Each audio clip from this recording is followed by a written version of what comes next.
Hello students, आज हम Gujarat board class 6 science उसका चैप्टर है यहाँ पे 9 living organism and their surrounding, उसके बारे में यहाँ पे डिस्कशन करेंगे। ओके, तो डायरेक्टली हम ये वीडियो स्टार्ट करते हैं। पहली स्लाइड में हम यहाँ पे बात करेंगे हैबिटेट के बारे में, घर के बारे में। तो natural living place of an organism is its habitat. तो यहाँ पे कोई भी नेचुरली आवास जो रहता है ऑर्गेनिज्म का, जैसे कि घर होता है, उसी को उसका हैबिटेट बोलते हैं। जैसे कि फॉरेस्ट हो गया, ऑर्गेनिज्म जो है वो अपने घर में फूड, वाटर, एयर, शेल्टर पे डिपेंड रहता है। बहुत सारे एनिमल जो है वो यहाँ पे फॉरेस्ट में दिखाई देते हैं, मतलब कि हैबिटेट मतलब उसका घर जो है जंगल, उसमें वो दिखाई देते हैं। नेक्स्ट स्लाइड में यहाँ पे आ रहा है एडेप्टेशन। तो यहाँ पे स्पेशल फीचर जो ऑर्गेनिज्म के अंदर देखने को मिलती है, जिससे की वजह से वो प्लांट्स और एनिमल पर्टिकुलर जगह पर रह सकते हैं। वहाँ पे वो अपना जो ऑफस्प्रिंग है, अपना जो कूल है, उसको आगे बढ़ा रहे हैं। उस फीचर्स को यहाँ पे बोलेंगे एडेप्टेशन। नेक्स्ट स्लाइड में यहाँ पे आ रहा है टेरेस्ट्रियल हैबिटेट।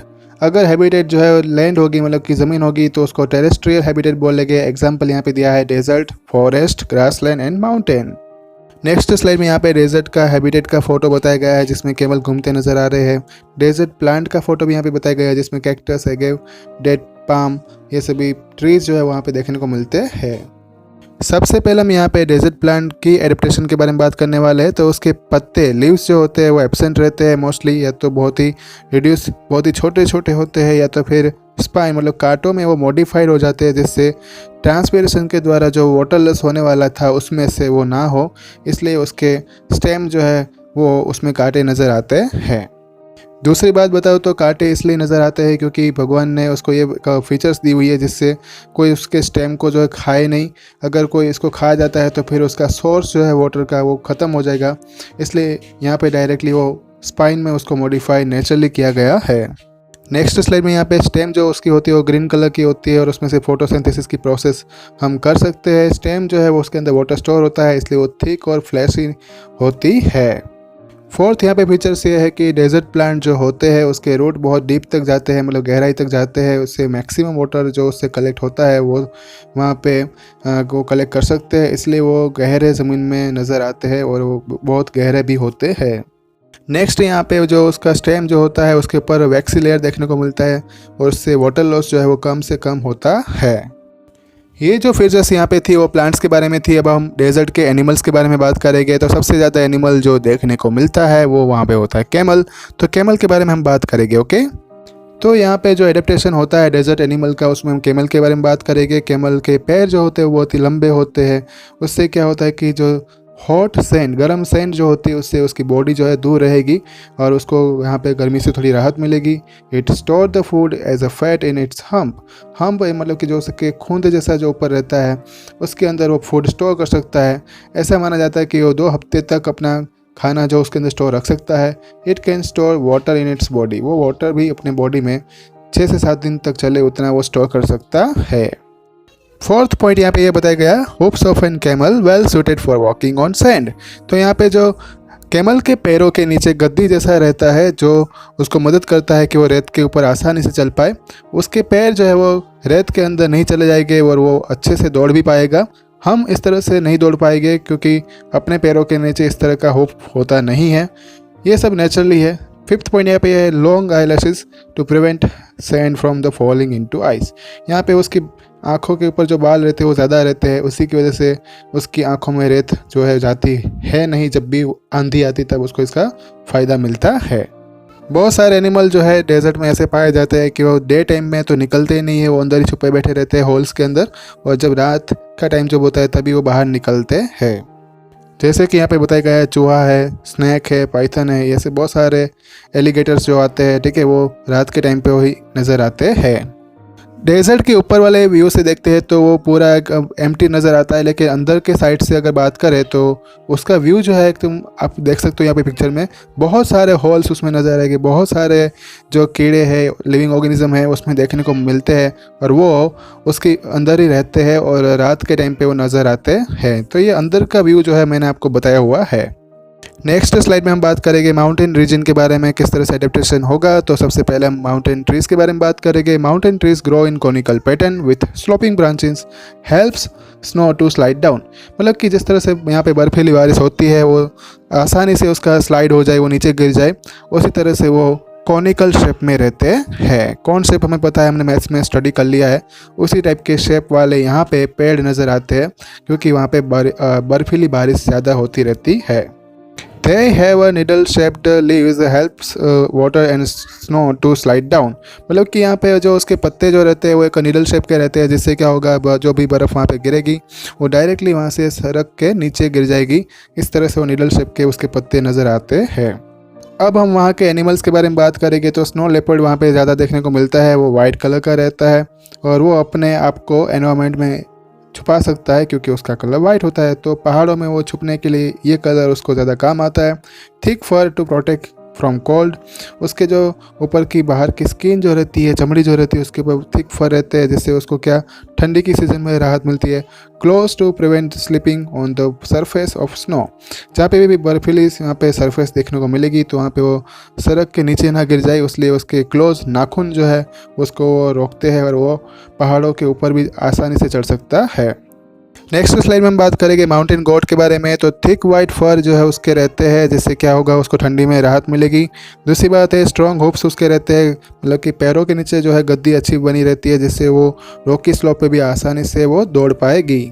अब हम यहाँ पे बात करेंगे याक के बारे में। तो आप देख सकते हो उसका फ़ोटो, कितना लंबे बाल उसके दिखाई दे रहे हैं। तो ये लंबे बाल जो है वही उसको प्रोटेक्ट करते हैं। बहुत ही ठंडी जब ज़्यादा गिरती है, मतलब सेवियर ठंडी जब विंटर में आती है, तब उसको यही हेयर उसको मदद करते हैं। मतलब कि इसके लॉन्ग थिक फर जो है उसको ठंडी में बचाते हैं। अब हम बात करेंगे यहाँ पे ग्रास लैंड, मतलब कि जो नॉर्मल जंगल रहता है उसी के अंदर लायन जो है जंगल का राजा, उसके बारे में बात करेंगे। Light brown colour helps to hide in the grass land. तो इसका कलर भी उसको हेल्प करेगा, जो उसको छुपाने में मदद करेगा, जहाँ पे कोई भी उसका शिकार जो है उसको देख नहीं पाएगा। Long close which can be withdrawn inside. दूसरी बात है कि उसके जो नाखून रहते हैं बहुत ही नोकीले रहते हैं। जब भी वो किसी पे एक अपना पंजा मारता है तो एक ही पंजे में जो सामने वाला है उसका शिकार होगा वो वहीं पे मर जाएगा। Both the eyes in front of the head gives correct idea about the location of the press. उसके यहाँ पे आइज़ जो है उसके हेड के सामने वो उसको शिकार का पूरा अच्छे से व्यू दिखाता है और उसी की वजह से वो अटैक करने में उसको आसानी रहती है। नेक्स्ट स्लाइड में यहाँ पे आ रहा है डियर। तो डियर जो है वो फास्ट दौड़ सकता है, जिससे क्या होगा कि वो अपने शिकारी से बच जाएगा। दूसरी बात है कि उसके टीथ जो है एकदम स्ट्रॉन्ग रहते हैं, जिससे स्टेम जो है अगर स्ट्रॉन्ग रहेगा तो उसको भी आसानी से खा पाएगा। उसके कान जो है वो बहुत ही लंबे रहते हैं, जिससे क्या होगा कि वो अपने शिकारी की मूवमेंट को आसानी से सुन पाएगा। फोर्थ पॉइंट है उसकी आँखें जो है उसकी यहाँ पे उसको हर डायरेक्शन में देखने के लिए, हर तरीके का खतरा जो है उसके बारे में पहचान लगाने के लिए उसको मदद करती है। नेक्स्ट स्लाइड में बात करेंगे प्रेडेटर्स और प्रे के बारे में। तो यहाँ पे प्रेडेटर्स जो है वो अपने प्रे को खाता है। तो यहाँ पे प्रेडेटर्स को हम बोलेंगे शिकारी और प्रे को बोलेंगे शिकार। तो Hunter is a predator, Hunter भी एक टाइप का क्या है, शिकारी है। दूसरी बात, the one who is hunted by predator is prey. शिकारी के द्वारा जो शिकार खाया जाता है उसको प्रे बोलते हैं। नेक्स्ट स्लाइड में बात करेंगे एक्वेटिक एनिमल्स के बारे में, एक्वेटल हैबिटेट के अंदर। तो एक्वेटिक एनिमल्स में सबसे पहले हम फिश के बारे में बात करेंगे।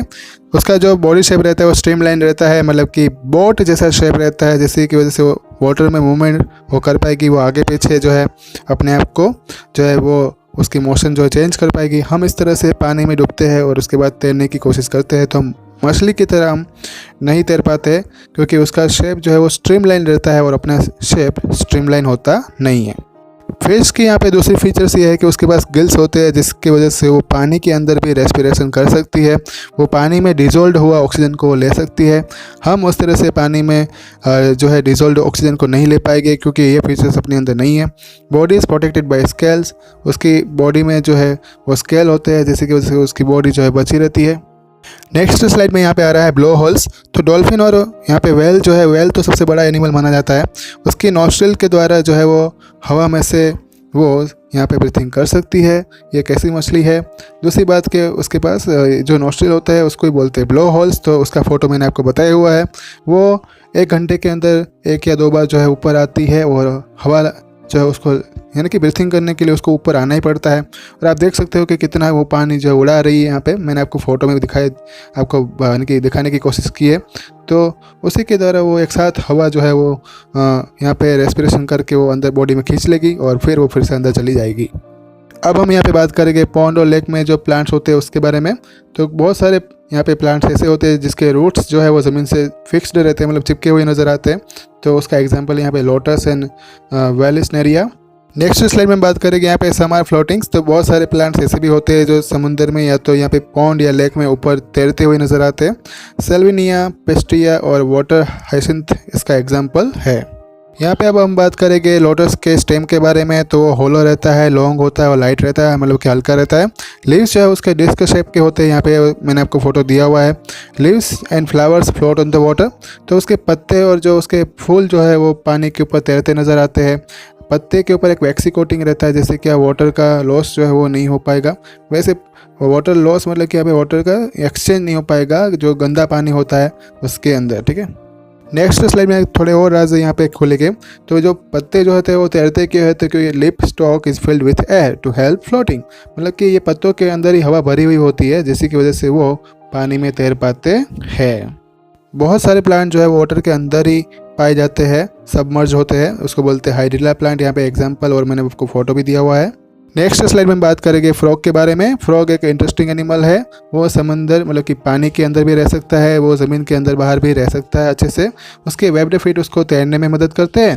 पीछे के जो स्ट्रॉन्ग बैक लेग जो होते हैं उसके वजह से वो लंबी जो है छलांग लगा सकता है, कूद सकता है उससे वो।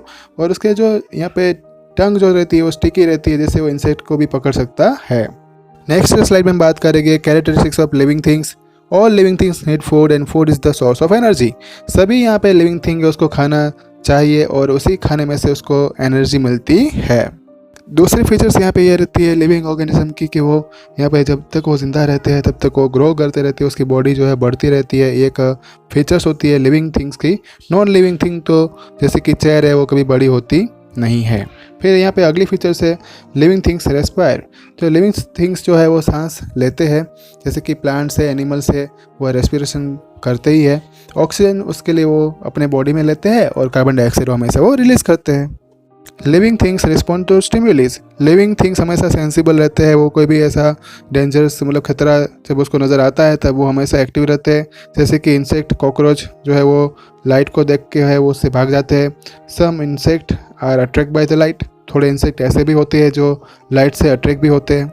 नेक्स्ट और आखिरी स्लाइड यहाँ पे आ रही है plants to respond the light. Plants भी लाइट के सामने रिस्पॉन्ड देते हैं। बहुत सारे फ्लावर जो है वो यहाँ पे जैसे कि वाटर लिली है वो नाइट के टाइम पे खिलते हैं। लोटस जो है वो सुबह के टाइम पे खिलता है। दूसरी बात 10 मिनट प्लांट जो होता है वो अपने अंदर से वाटर को श्रिंक कर देता है जब भी कोई उसको टच करता है। तो स्टूडेंट ये था पार्ट 1। पार्ट 2 जो जल्दी आएगा, व्हाट्सएप पर मैं आपको नोटिफाई कर दूंगा। अगर आपको कोई यहाँ पे डाउट है तो मुझे कमेंट बॉक्स में लिखकर बता सकते हैं। एजुकेशन के रिलेटेड वीडियो देखने के लिए मेरे चैनल को सब्सक्राइब करना मत भूलना, रिवाइज करते रहना। Thank you all.